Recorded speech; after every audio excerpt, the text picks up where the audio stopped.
आप देख रहे हैं देश लाइव, देश की आवाज।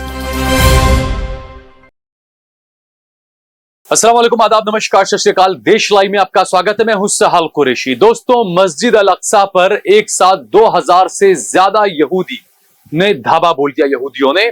और जब यहूदी मस्जिद अल अक्सा में घुसे, 2000 से ज्यादा यहूदी, और इसमें ज्यादातर शैटलर्स थे। लेकिन हैरानी की बात तो यह है कि इन्हें लीड कर रहे थे नेतन्याहू सरकार के मंत्री बेन ग्विर, जो है वो लीड कर रहे थे। और वो तकरीबन 2000 से ज्यादा यहूदियों को लेकर मस्जिद अल अक्सा के अंदर घुस गए। उससे पहले मस्जिद अल अक्सा के बाहर जितनी भी जो दुकानें थी मुसलमानों की, फलस्तीनी मुसलमानों की, जो दुकानें बंद थी उन दुकानों को लूटा गया। और जो दुकानें बंद नहीं थी उन्हें जबरदस्ती दादागिरी, गुंडागिर्दी करके उन दुकानों को बंद करवाया गया। और हैरानी की बात तो यह है कि जब इन मुसलमानों की मस्जिद अल अक्सा के आसपास जो फलस्तीनी मुसलमानों की दुकानें जो लूटी जा रही थी, बाकायदा वहां पर सीसीटीवी कैमरा वगैरह सब कुछ लगे हुए हैं। कानून तो सबके लिए होना चाहिए ना, लेकिन यहां जैसा है ऐसा ही वहां पर भी है। चूंकि जो शैटलर्स थे वो यहूदी हुकूमत और नेतन्याहू की सरकार के इशारे पर ही काम करते हैं। नेतन्याहू की सरकार ने ही लाकर उन शैटलर्स को वहां पर बसाया है। तो वो शैटलर्स, किसी का डर नहीं उन्हें, ना उन्हें सुरक्षा एजेंसियों का डर, ना उन्हें पुलिस का डर। वो बहुत ही आराम के साथ में, आप देख सकते हैं किस तरीके से मुसलमानों की दुकान में चोरी कर रहे हैं, तोड़फोड़ कर रहे हैं।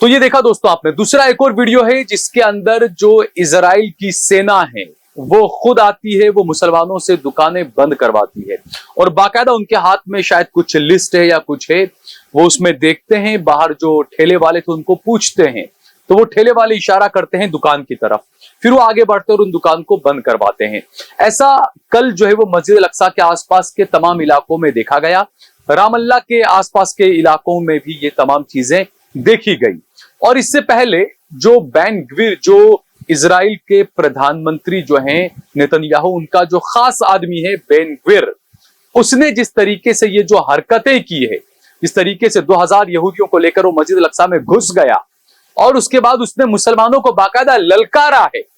और अब ये सवाल उठ रहे हैं कि जुमा के दिन, क्योंकि 2 दिन बाद जुमा है, तो सवाल ये उठ रहे हैं कि जुमा के दिन जिस तरीके से जो बड़ी तादाद में फलस्तीनी मुसलमान मस्जिद अल अक्सा में जो नमाज पढ़ने जाते हैं, तो हो सकता है इस बार जब मुसलमान मस्जिद अल अक्सा में नमाज पढ़ने जाएंगे तो हो सकता है कुछ बड़ी अनहोनी वहां पर ये यहूदी सेना कर सकती है, इजरायली सेना कर सकती है।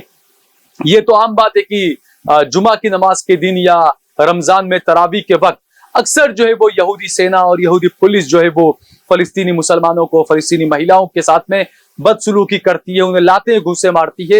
ये तमाम चीजें हमने देखी।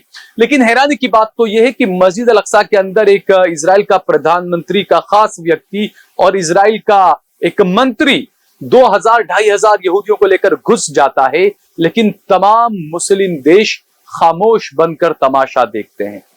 किसी ने कोई इस पर टिप्पणी नहीं की। दूसरे दिन आज जो है वो कतर की तरफ से कतर के विदेश मंत्री ने इस पर टिप्पणी की है। कतर के विदेश मंत्री ने कहा कि अल अक्सा मस्जिद पर हमला एक भड़काऊ कृत्य है और अंतर्राष्ट्रीय कानून का घोर उल्लंघन है। हम अंतर्राष्ट्रीय समुदाय से अलग अल अक्सा मस्जिद पर हमलों को रोकने के लिए तत्काल कार्रवाई करने का आग्रह करते हैं। यानी कतर के विदेश मंत्री ने कहा है कि दुनिया भर के देशों को आगे आना चाहिए। ये मानवाधिकार का भी उल्लंघन है, यह अंतर्राष्ट्रीय कानून का भी उल्लंघन है और तमाम देशों को आगे आना चाहिए और इस पर आवाज उठानी चाहिए। उन्होंने कहा कि हम 2 इजरायली मंत्रियों, नेसेट सदस्यों और सैकड़ों बसने वालों द्वारा अल अक्सा के प्रांगणों पर हमला करने की कड़ी निंदा करते हैं। हम गाजा में युद्ध विराम समझौते तक पहुंचने के चल रहे प्रयासों पर इन उल्लंघनों के संभावित नकारात्मक प्रभाव की चेतावनी देते हैं विदेश मंत्रालय कतर। तो कतर के विदेश मंत्री की तरफ से, मंत्रालय की तरफ से यह बयान आया और कहा कि जो कुछ हो रहा है वो गलत हो रहा है। आप सोचिए कि मस्जिद अल अक्सा और इतने सारे मुस्लिम देश, 200-250 करोड़ मुस्लिम क्या कर रहे हैं? सब खामोश बैठे, किसी को कुछ बोलने तक का वो नहीं होता है। और जो अरब देश है, जो पूरी दुनिया के मुसलमानों के अलमबरदार बनते हैं, वो तो बिल्कुल खामोश है। उनको सांप सूंघा हुआ है कि इतने सारे यहूदी अंदर जाते हैं, तोड़फोड़ करते हैं, बेहुरमती करते हैं, नारेबाजी करते हैं और मस्जिद अक्सा में खड़े रहकर फलस्तीन के मुसलमानों को, दुनिया भर के मुसलमानों को ललकारते हैं।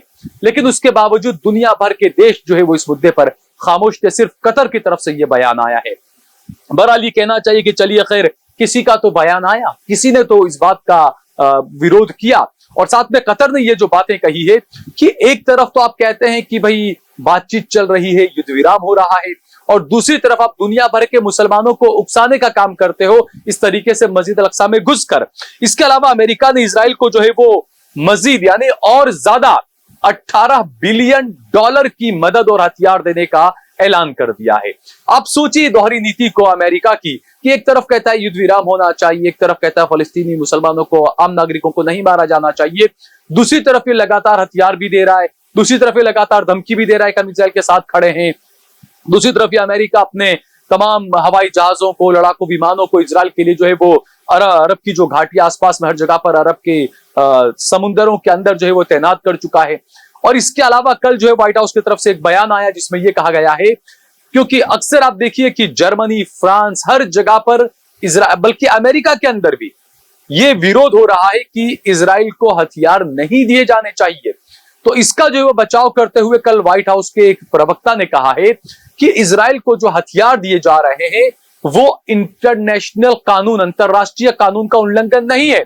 अंतरराष्ट्रीय कानून के दायरे में रहकर ही जो है वो हम हथियार इजराइल को दे रहे हैं। जबकि पूरी दुनिया जानती है कि इजराइल, क्योंकि इंटरनेशनल कोर्ट ऑफ जस्टिस ने इजराइल को वॉर क्रिमिनल घोषित किया है, नेतन्याहू के खिलाफ वहां पर मामले चल रहे हैं, और उसके बावजूद अमेरिका का व्हाइट हाउस की तरफ से यह बयान आना कि हम तो अंतरराष्ट्रीय कानून के दायरे में रहकर ही सब कुछ कर रहे हैं, ये कई सवाल खड़े करता है। दूसरा, अमेरिकी विदेश मंत्री ब्लिंकन अमेरिकी इजरायली बेन गवीर की हरम अल शरीफ यात्रा के खिलाफ मजबूती से खड़ा है। यह जो है वो अमेरिका ने कहा है कि जो बेन गवीर अचानक जो अल-अक्सा में घुस गए, हम उसके खिलाफ मजबूती से खड़े हैं। आप मजबूती से ऐसे कैसे खड़े हैं? आप उसका विरोध नहीं करते हैं, आप उसको पूरे हथियार दे रहे हैं, आप वहां पर इतने फलस्तीन के आम नागरिक मारे जा रहे हैं, शहीद हो रहे हैं, आप फिर भी हथियार दिए जा रहे हैं और आप कहते हैं कि हम मस्जिद अल अक्सा में जो बेन गवीर घुसा है हम उसका विरोध करते हैं। तो ऐसा कैसा विरोध? ये विरोध तो हमको ऐसा लगता है कि जो हमारे रक्षा मंत्री कहते हैं ना, कड़ी निंदा करते हैं हम, तो ये वही लग रहा है मुझे कि ये कड़ी निंदा जो है वो अमेरिका की तरफ से की जा रही है। दूसरा, यूरोपीय संघ ने मांग की है कि एलन मस्क एक्स पर अपने साक्षात्कार के दौरान डोनाल्ड ट्रंप को सेंसर करें, अन्यथा गलत सूचना के लिए कानूनी परिणाम भुगतने के लिए तैयार रहे। यह यूरोपीय संघ की तरफ से कहा गया है, क्योंकि इंग्लैंड के अंदर जिस तरीके का जो माहौल खराब किया जा रहा है, जो दंगे वगैरह भड़क रहे हैं, जो चीजें इंग्लैंड में हो रही है, तो ये जो एक्स का जो मालिक है, ये अक्सर एलन मस्क जो है वो अक्सर इंग्लैंड को लेकर बड़े अजीब अजीब ट्वीट वगैरह करता है, वो डोनाल्ड ट्रंप को पूरा सपोर्ट भी कर रहा है। तो ऐसे में जो यूरोपीय संघ ने कहा है कि एलन मस्क, क्योंकि अक्सर हमने देखा कल भी जो है वो तकरीबन 1-1.5 घंटे की एलन मस्क की और डोनाल्ड ट्रंप की बातचीत जो है वो एलन मस्क ने खुद ने अपने ट्विटर हैंडल से पोस्ट की थी, और इंग्लैंड को लेकर भी कई सारी वो इस तरीके की बेहुदी भाषा में बातें करता रहता है एलन मस्क जो है। तो इसको लेकर यूरोपीय संघ ने आज कहा है, इंग्लैंड ने कल ही इसको लेकर कहा था कि एलन मस्क के खिलाफ भड़काऊ भाषण वगैरह, भड़काऊ ट्वीट करने को लेकर इंग्लैंड के अंदर जो वो कार्रवाई की जा सकती है, और अगर ये कभी यूरोप या इंग्लैंड आता है तो हो सकता है एलन मस्क को वहां पर गिरफ्तार भी किया जाए। तो ये कई सारी चीजें थी। इसके अलावा जो है वो संयुक्त राज्य अमेरिका यानी कि USA, France, United kingdom, Germany और इटली ने एक संयुक्त बयान जारी करके ईरान से कहा है कि आप पीछे हट जाइए, आप हमला मत करिए। आप ये सोचिए, दुनिया का नंगापन है कि फलस्तीन में इतने लोग शहीद हो रहे हैं, 2 लाख से ज्यादा मुसलमानों को शहीद कर दिया गया 10 महीने के अंदर। ये जो देश ईरान से कह रहे हैं कि आप पीछे हट जाइए, इन देशों ने क्या इजराइल को पीछे हटाने के लिए या इजराइल को रोकने के लिए कोई ठोस रणनीति बनाई है कभी? ये सवाल उठना लाजमी है। हालांकि ईरान तो हमला कर भी नहीं रहा है, लेकिन फिर भी ईरान से कहा जा रहा है कि भैया आप पीछे हट जाइए, आप हमला मत करिए। यह भी कहा गया है कि ईरान की तरफ से कुछ ऑफिशियल ये बयान कुछ अलग अलग मीडिया जो है वो जारी कर रहे हैं, इसकी सच्चाई अभी सामने नहीं आई है। हम इस बात की पुष्टि भी नहीं करते हैं, लेकिन कुछ अंतरराष्ट्रीय चैनल हैं जो बता रहे हैं कि ईरान ने कहा है कि गजा के अंदर संपूर्ण युद्ध विराम हो जाए, इजराइल अपनी तमाम सेना को वापस हटा ले, तभी यह मामला शांत पड़ सकता है। यानी आने वाले और दिनों में क्या क्या होता है उसका अपडेट भी मैं आपको देता रहूंगा। इस वीडियो को ज्यादा से ज्यादा शेयर करिए, कमेंट करिए, लाइक करिए। अगर आपने हमारा चैनल देश लाइव सब्सक्राइब न किया तो हमारे चैनल को जरूर सब्सक्राइब करिए। हमने हमारा नंबर भी दे रखा है, ज्यादा से ज्यादा हमारा सहयोग करिए, समर्थन करिए। हमें आपकी मदद की बहुत ज्यादा जरूरत रहती है, तो ज्यादा से ज्यादा हमारी मदद करिए। जय भारत, जय हिंद।